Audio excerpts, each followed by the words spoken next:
to Fort Fritz, your one-stop for news, current events, and all forms of entertainment relating to the paranormal, the supernatural, the Fortean, and things that go bump in the night, all packaged and presented in the form of know-nothing know-it-alls, entertaining the unknown. Hello, I'm Fritz, and for the next hour, I will be your host as we take a crack and listen back to some of our finer moments on Fort Fritz. Today, Real Radio 104.1 was over at the Kennedy Space Center Visitor Complex, so I thought, let's start off with one of our space stories. This is Clark McClellan's 9-Foot Alien and NASA. You can find it on the iHeartRadio app. Just download it. Search Fort Fritz or Fort Fritz Campfire Tales. This one was written by Angela. Thank you. Have you guys ever heard of Clark C. McClelland? Ooh, No. not at all. But he sounds like a Texas oil I was going to say, billionaire, like a gun shooter. Clark McClellan, I'm Gunfighter. here to buy your daughter. Very jaunty name. Buy your daughter. He's a billionaire. He can do what he wants. So you buy people's children? I don't know. That's maybe that was. If you were a billionaire, you'd try it. Also, daughters should have dowries, I guess, if you're going to I guess back in that time. Anyway, Right. Clark C. McClelland is an aerospace engineer. He was assigned to the National Space Program in 1958 in Cape Canaveral, Florida, and has been involved in 673 rocket and spacecraft launches. Him and other spacecraft operators performed extensive technical monitoring of simulated flights and mission objectives to ensure orbital success while also maintaining personal safety of the astronauts. So Clark C. McClelland, he was involved in Mercury, Gemini, and Apollo lunar landings. Wow. His name is on all 3 commemorative monuments for these missions. Oh, wow. He was technical assistant to the Apollo program manager. Assistant to the Apollo program manager during the Apollo moon landings. He was also involved in Skylab, which is the United States' first and only space station orbiting the Earth from 1973 to 1979, when it fell back to Earth, which was quite an international media event. Oh, yeah. I don't know if you People heard were about worried. that. People were worried it was going to come down on them. Well, it was supposed to land in Cape Town, South Africa, and then it ended up landing in Australia, which is vastly different. Totally also messed that up. a whole lot of nothing down there. Yeah, true. Just a bunch of Australians. They actually had some funny things about giving people money if they found pieces of debris in their yard. Really? Yeah. So this guy is He's a has smart a man. solid reputation, well respected in his He's field. legit. He was, when the Challenger fell apart in 1986, that was only 73 seconds into flight. He knew many of the astronauts on that flight, and from then on, he did all that he could to not let such a disaster happen again. In 1960, he was selected by Major Donald E. Kehoe, who was the International Director of the National Investigations Committee on Aerial Phenomena.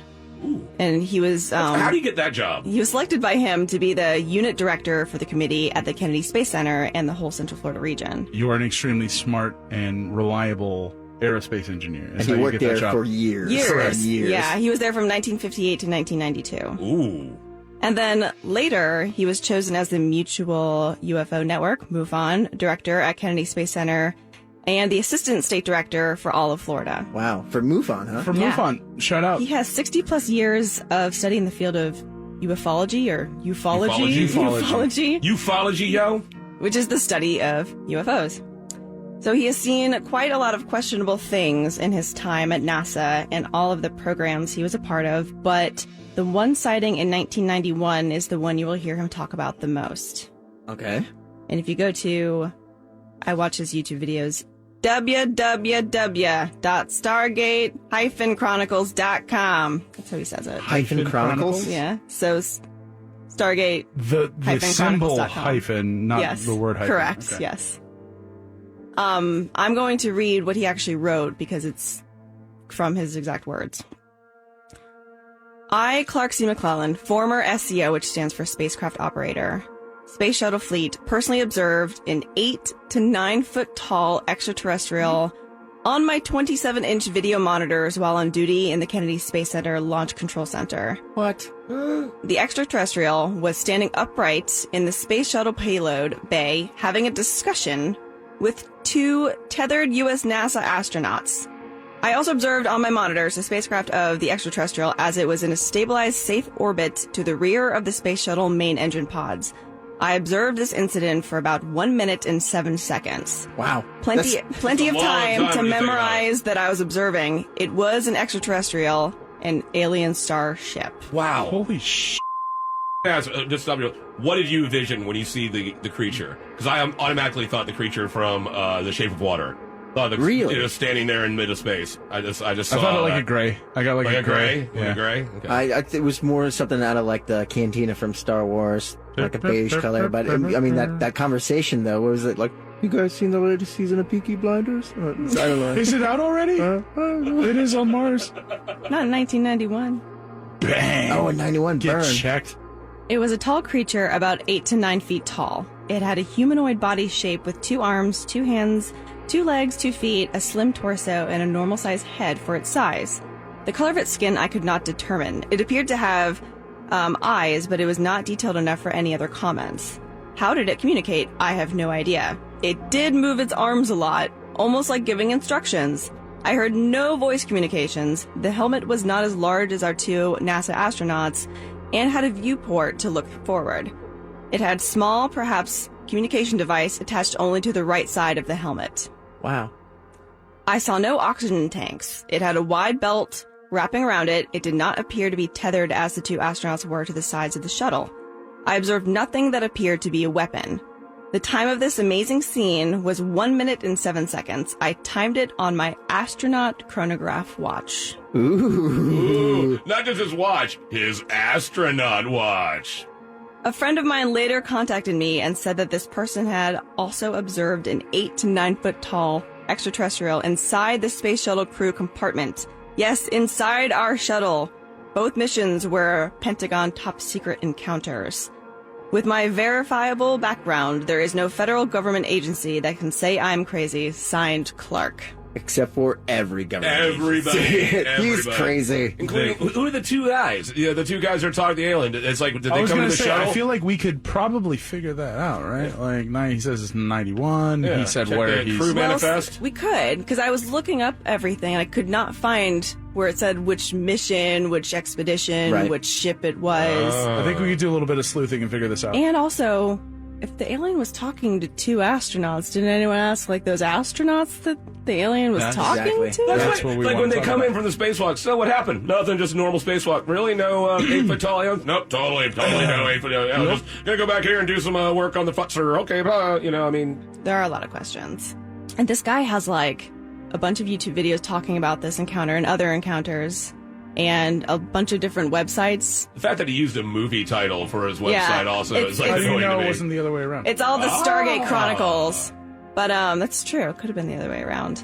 And all of his websites basically have, like, the same verbiage on them, just, like, different formats. And one of the things, because he's always talking about, like, there's aliens out there, he said on one of them, he said, the Bible, best-selling book of all ages, has numerous events recorded by writers of the gospel telling of unique aerial objects that defy imagination.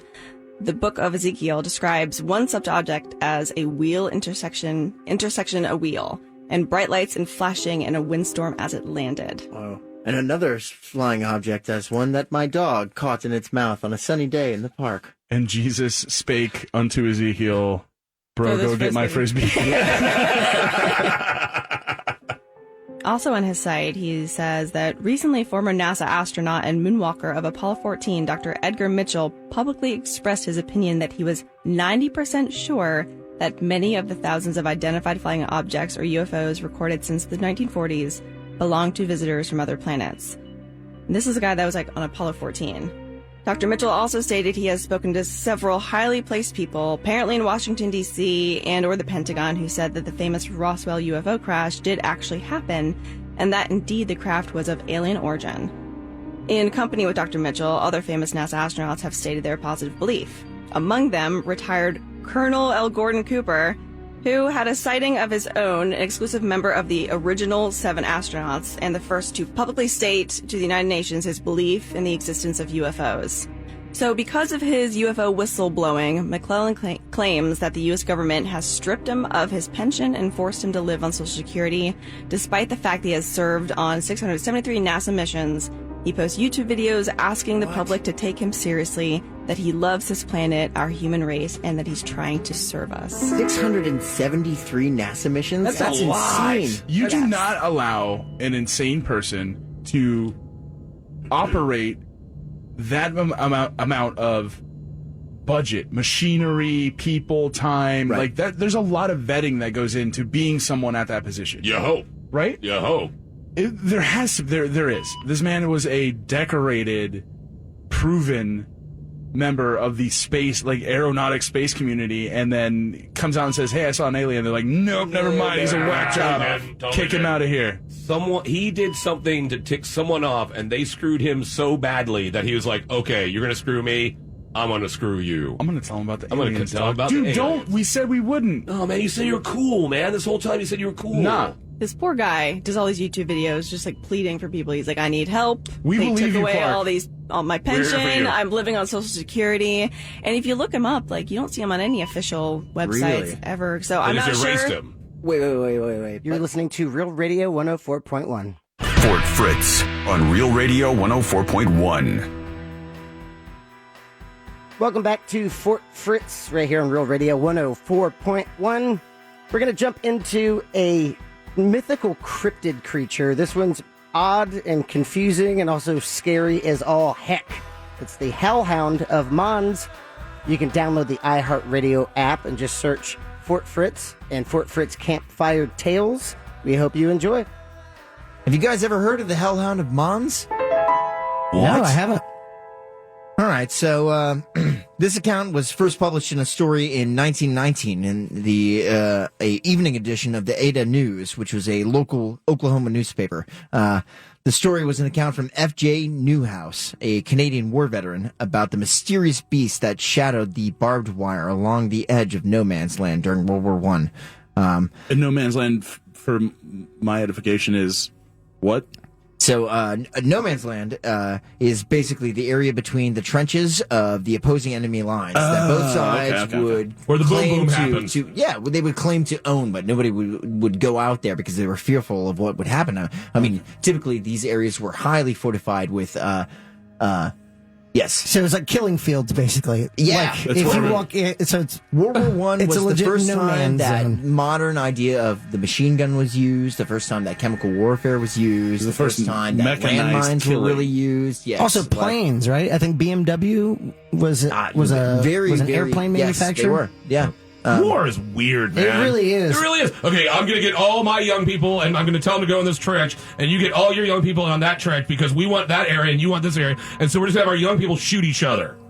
Deal. Done. Wow. Just stupid as That's that. basically what happened. So, no man's land was also, the area was basically cleared by, mortar shells. There was deep holes. There was dugouts of people trying to get entrenchments to gain ground. It was littered with barbed wire across all of it.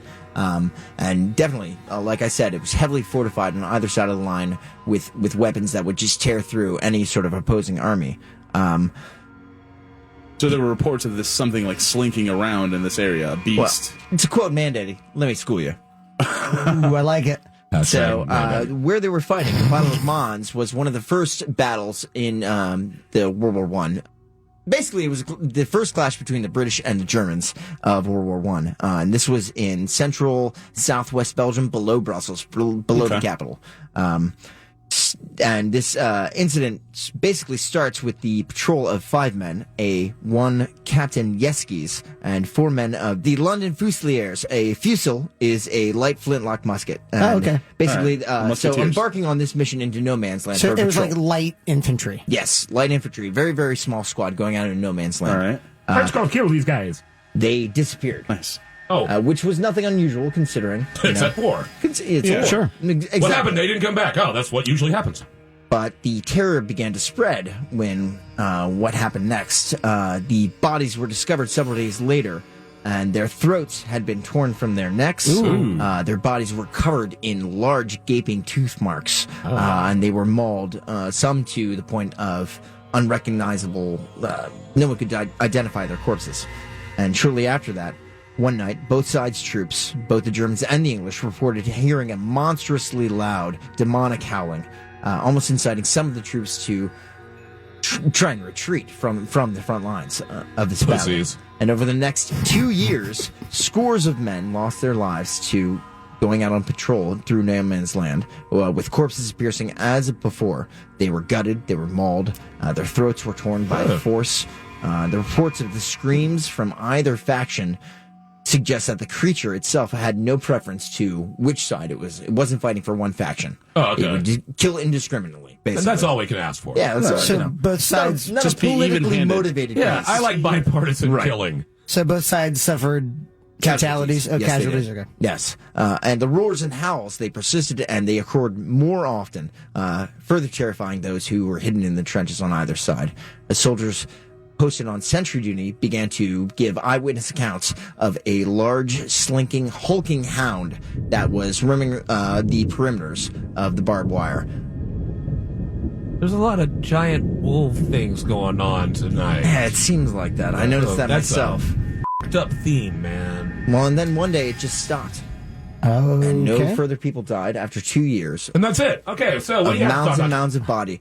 But the story gets weirder. It gets way more spooky from here. Oh, geez. Of course it does. F.J. Newhouse insisted on the authenticity of his story and the beast in question. So, quote, the death of Dr. Gottlieb Hochmuller in the recent Spartacan riots in Berlin has brought to light facts concerning the fiendish application of this German scientist's skill that have astounded Europe. For the Hound of Mons was not an accident, a phantom, or a hallucination. It was the deliberate result of one of the strangest and most repulsive scientific experiments the world has ever known. That's a direct quote from F.J. Newhouse. Get out of here. August Shut the front 1919 door. edition of We the already did. Oklahoma newspaper. So, the experiment that he's talking about involves the aforementioned doctor searching extensively throughout all of the land in mental asylums for a man that had been driven completely insane by his hatred for the country of England. Wow. And when he found the perfect candidate, the doctor then proceeded to create a new bioweapon at the behest of the German government by removing the insane man's brain and transplanting it into the body of a scientifically enhanced body, bigger, stronger, faster, just like a... Yes, like I would a- watch this really? series on Right. Hulu, Man. totally. It was like a head transplant. into the body of a Siberian wolfhound. This is tight. Really? Putting a crazy man's brain into a Siberian wolfhound. What which could on- go wrong? On the large side, they were saying that a normal one would be around 105 pounds and 3 feet tall. It's a very large dog. It looks similar to the shape of a greyhound, but much more muscular. right. But if it was scientifically enhanced, this thing could be anything. 5-6 feet tall. We're talking about super dog. Weapon K9. Have you guys seen like cane corsos? Oh yeah. The Romans, they look like small tanks, all muscle. The Romans would put armor on it and would have it charge like advancing Yeah. like enemies. Why don't they just get armadillos? But they're like 7 feet tall, like on their back legs, and they look like steroid bulls. That's why. Damn. Yep. Anyhow, they said that this new creature was then ruthlessly trained to hunt British troops on the battlefield and How then do you was train a released. crazy dog hybrid? I don't know, man. What do you This is feed I'm it just as telling like you the positive story. reinforcement? Like, here's a English baby. I mean, what do you do? A pocket full of treats.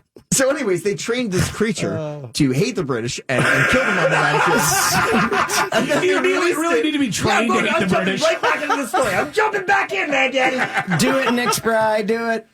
So they released it into no man's land, and the Germans obviously didn't think that this thing was going to turn on them and kill their own soldiers. What? Okay, yeah. But it did. Yeah. And so the rumors spread that even that the scientist had made his fur and skin impervious to gunfire, to bullets. Oh. and Luke Cage that wolf. his emotions Wow. had been manipulated and enhanced to increase his hatred with chemicals. Just got him liquored up, sauced up. So it's like just strictly tequila. It's a drug-induced hellhound. What could possibly go wrong? I don't know. This is the best story Yeah, ever. no, this is great. But there is no evidence of the doctor's existence or of Captain Yes's. Son of a bitch. That none of it has been purported, nor have any of Newhouse's claims been substantiated. And yet, none have been denied. Exactly. It's like the CIA. And no one knows what really happened with the Hellhound of Mons. I love it.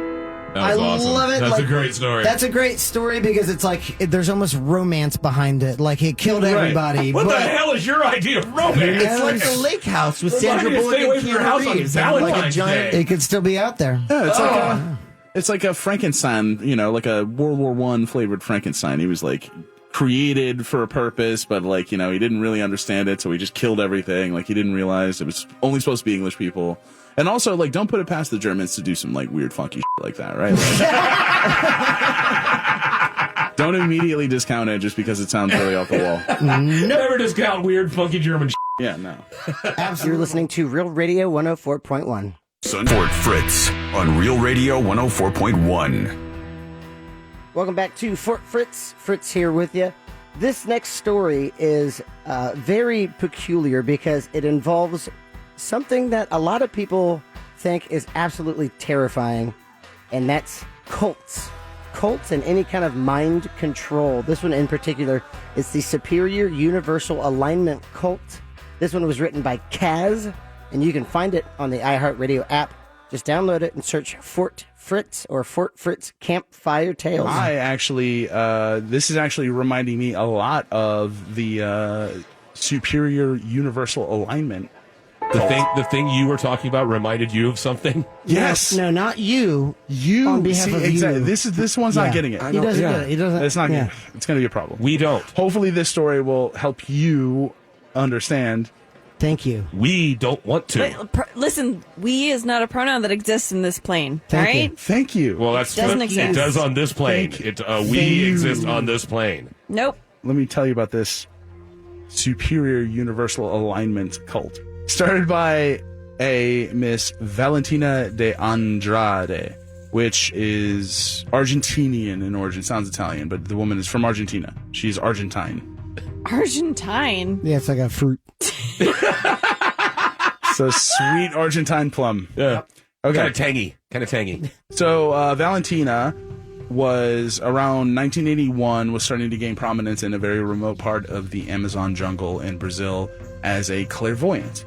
And she was providing, I guess, eerily accurate readings for local people regarding situations they were having or the future or whatever. She was the local seer of that place in the Amazon, which is the Amazonian town of Altamira.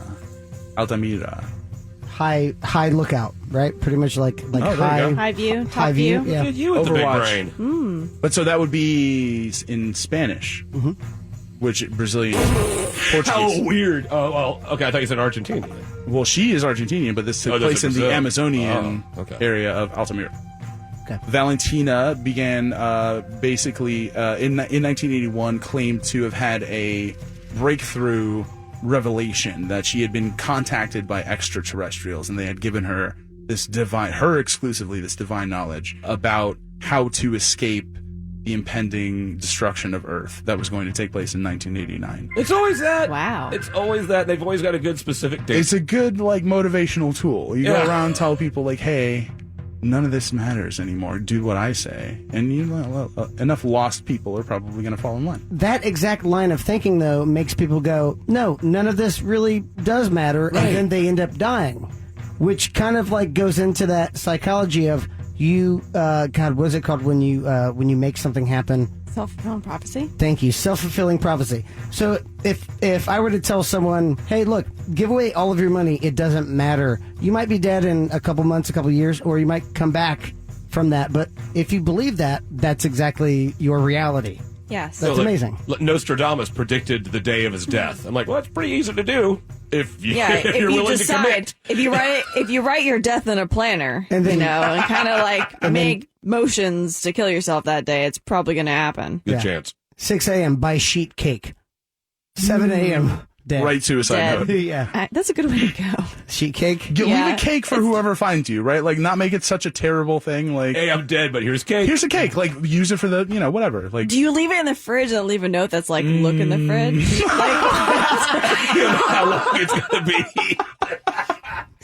it's like a super 70 kind of note to get. Like, do I even want to look in the fridge? Like, what the f***'s in the fridge? What's in the fridge? What's in the fridge? They open it up. Go and look in the P.S. Go look in the fridge. I would never open that damn fridge. I'd be like, no, not opening the fridge. Okay.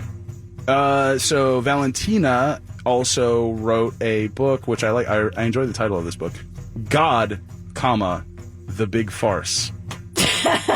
Nice. So she basically, the crux of her message was that people needed to shed the negative energies of life in order to be buoyant enough to get on the spaceship to go to, whatever place that they were going to go after Earth was destroyed in 1989. So part of that gospel was to leave your children behind. Children were a source of negative energy, which we can all agree is a thing. And they needed to cast aside their children so that they could be lifted into the spaceship. You're free-range kids now. So she got several people to do this, and I don't know if there's an exact number on. I think they just hated their kids. I mean, that's another good. If you hate your kids, join our cult. We got it. That's another good motivational tool, right? Yeah, Probably, the world's gonna end, and also you don't need kids. Like, oh, this dude's got a good package. This is a good pitch, sir. He's got it all, checking all the boxes. What a crazy mindset to just look at this life that you've created and just say, like, if I had one sandwich, I'm eating all of it. You know, like thinking of this child as like, it's holding me down. I got to get rid of my children. Oh yeah, like we're throwing all this out. No more mortgage, no more kids, no more car payment. That's it. Like I'm going out into the Amazon. Valentina's got the answer. Again, the one of the core pillars, sort of casting aside your children, but more specifically that children, for some reason, Valentina wouldn't share with other people that children born after 1981 were especially evil and needed to be cast off immediately and didn't need to be around anyone. And even more specifically, boys born after 1981. Ooh. They were evil, as she put them. Kind of agree. Yeah. I can agree. Yeah, I mean, I can see that. Yes. 1981 through 1989, she had a pretty successful cult following, and there was just sort of people leaving their families behind and going to kind of get ready for 1989, which is going to be the end of days. Good for her. Right? Yeah. So far, not too terrible. But in 1989, it comes and then it goes, right? And then we're into 1990, and there's then the members of the cult have to kind of reconcile what they've done with this like doctrine of what they thought was going to happen, and what they came up with was that they hadn't lived their lives to the fullest. They hadn't done enough to get on this spaceship to leave Earth, and that they needed to purge more evil from Earth. To get onto the spaceship. What did they define as evil? What did they kind of take as like, oh, well, that's okay, and no, that's bad. Don't being do that. born after 1981 as a male was enough to be evil. Okay. That answers my question. That theory checks out. When were you born, Kaz? 1986. Checks out. Checks out. It makes sense. Yep. I wouldn't say I'm evil. I'm just like, I don't really care. So between 1989 and 1993, 19 children disappeared and 5 corpses were found. Oh, whoa. Yeah, it took a dark turn, didn't it? You're all chuckly. The crimes were horrific. We're not going to go into the details. You can look it up if you want to, but we'll be getting into that later. Yeah, it was there was some horrific. Hold on. Some very horrific things that were done to these boys, and I guess one thing that I will share is that apparently they were used for harvesting of certain organs to be sold to a black market dealer, and this was part of how they were sort of generating funds for this cult. Wow. Yeah, so you can get rid of half of a liver, or like a part of a liver. You could at least get rid of one kidney.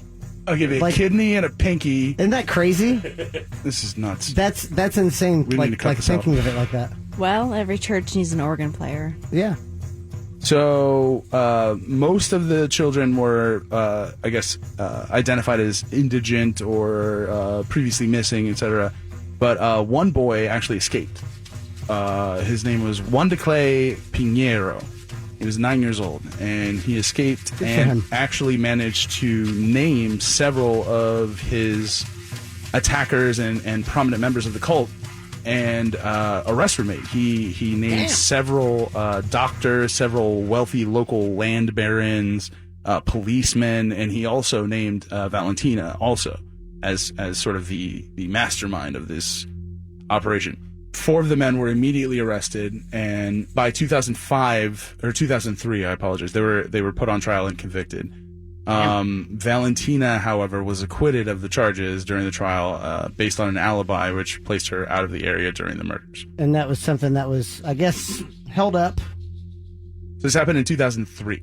This is 15 years ago. Wow. Yeah, but they probably had some kind of evidence that exonerated her, at least. Well, right? so Or from backed what up her claim? from my research, it seems like this is the Charles Manson defense, right? Like she Oh, yeah. had people do things, but she didn't herself do the things. Interesting. Which, according to the boy who escaped, that was not true. He said that they had she was a participant.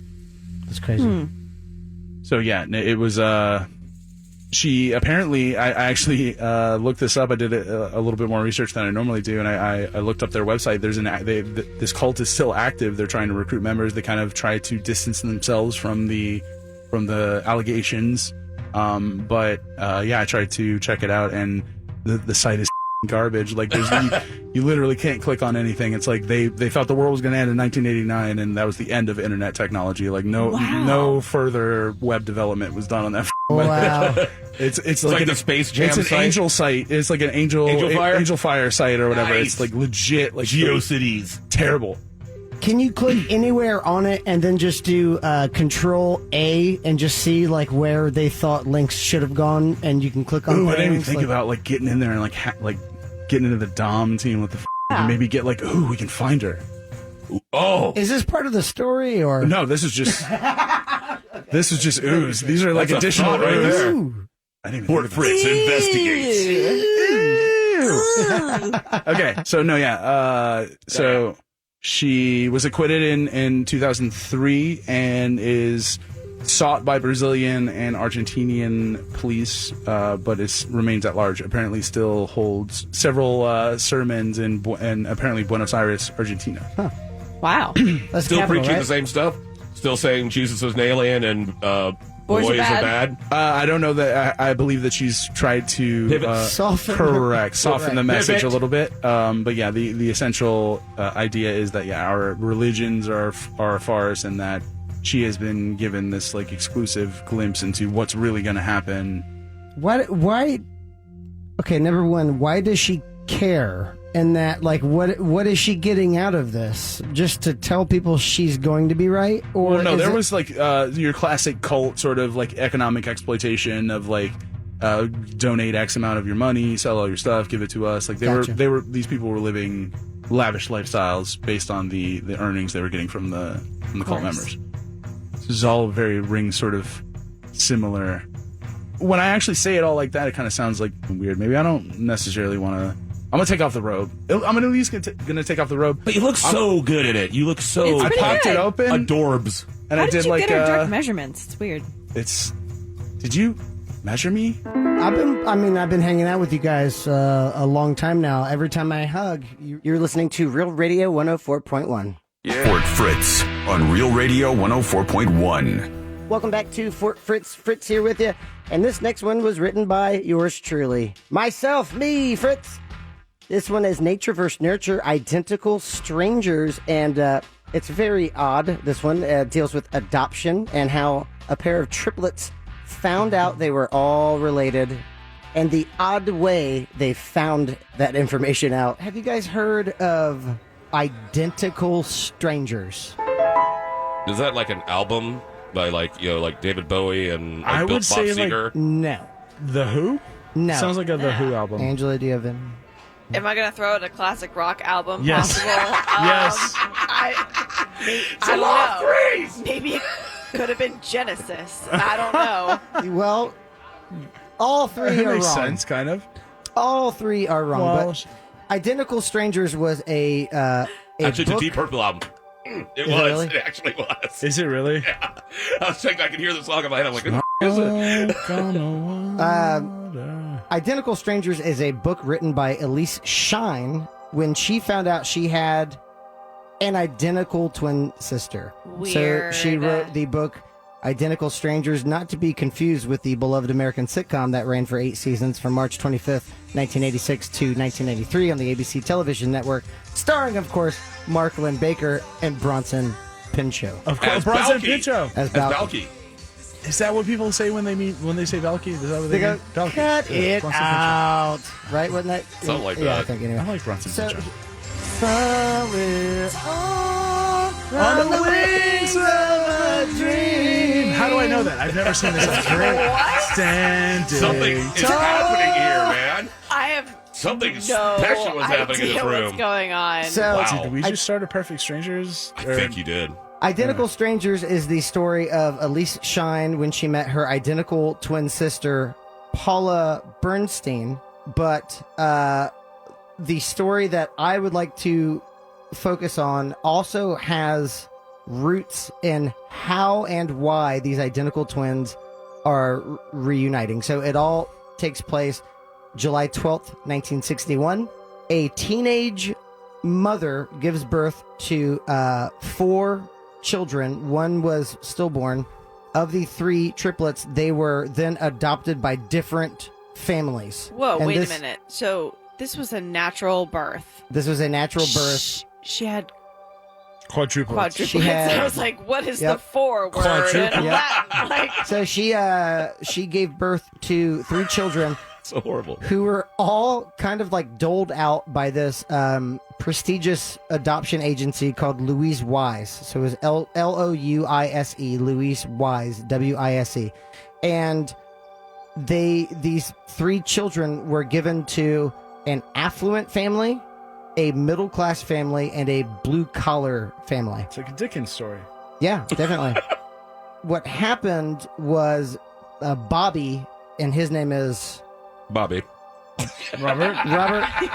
Yeah, so Bobby, who is Robert Shaffron, he went to college, and the first day he stepped foot on the campus, people started coming up going, "Hey, so good to see you again," kissing him on the cheek, hugging him, and he's like, Wait, this sounds kind of familiar. What just Okay. happened here? and he starts walking through the dorm, and someone knocks on his open door and says, "Oh my God, you're back, Eddie!"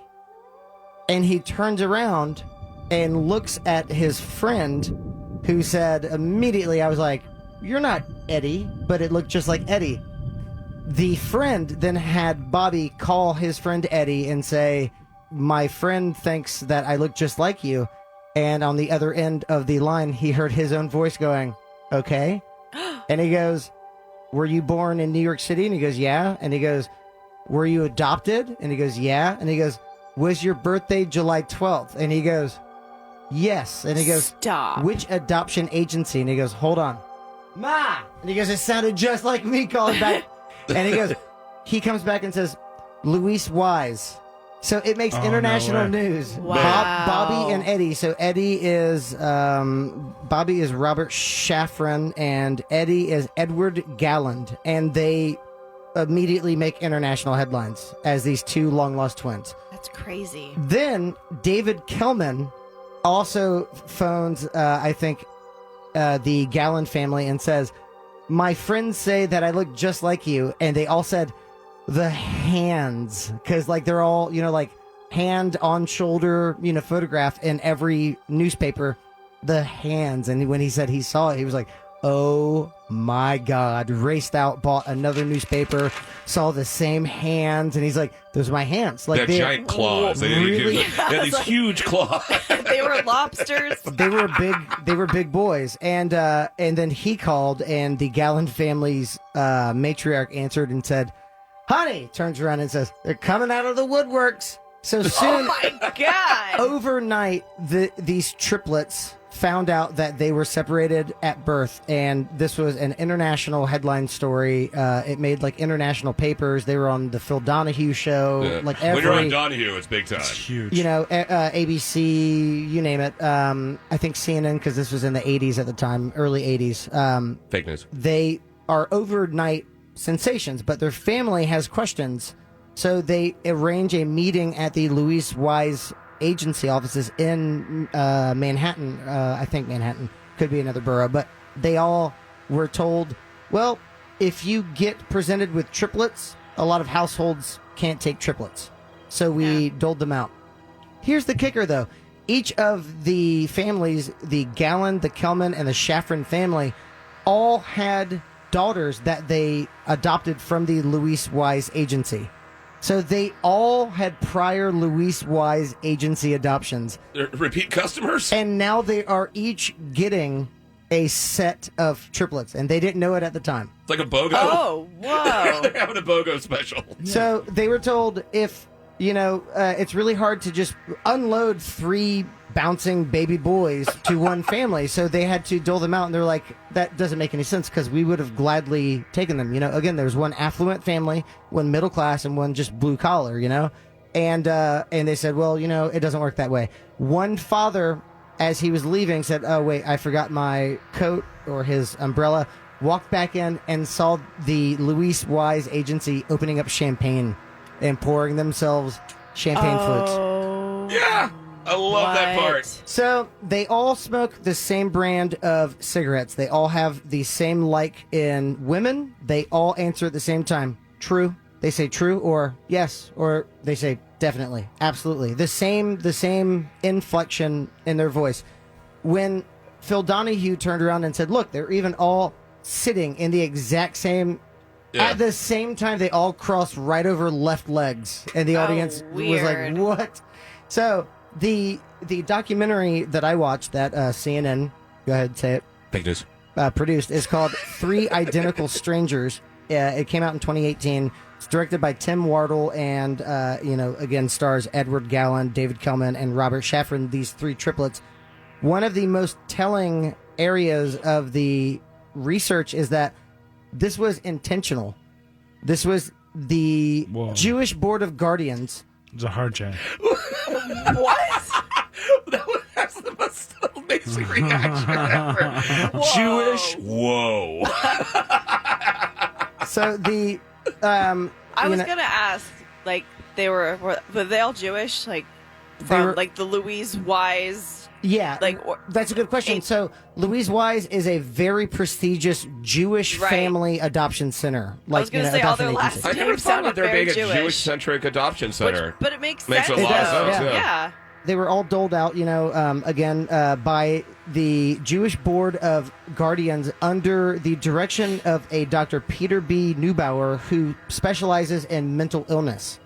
Now, Elise Schein and Paula Bernstein, they found out during the making of this documentary that their mother had schizophrenia. When they went back and reviewed the triplets' biological mother, she had a lot of addiction problems. Okay. Unfortunately, one of the brothers, Eddie Galland, commits suicide. He was kind of bipolar.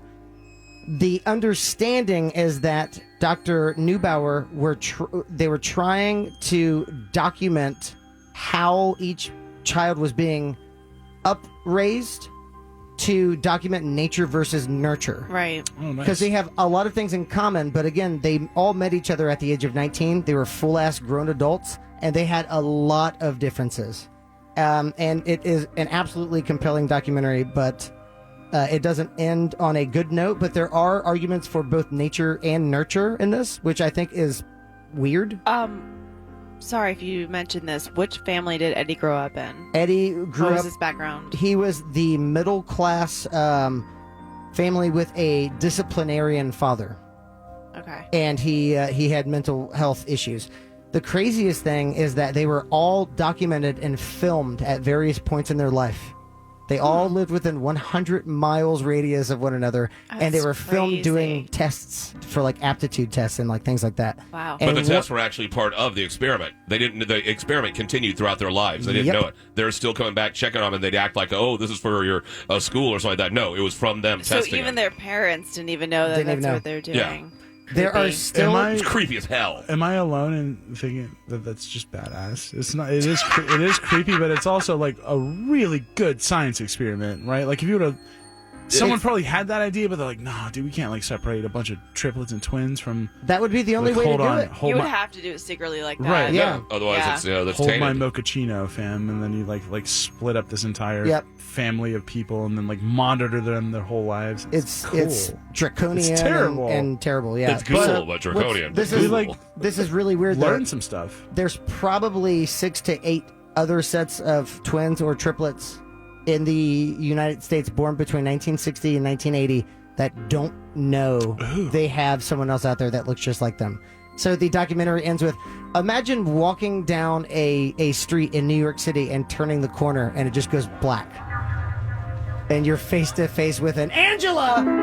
I'm just saying. She's used to that. Happens to me all the time. That happened to her, just happened to her like 5 minutes ago. This is mistaken identity. Bungalow on the Bus is up next. We will see you next week. On behalf of Fort Fritz, have a good evening. Until next time, pleasant dreams.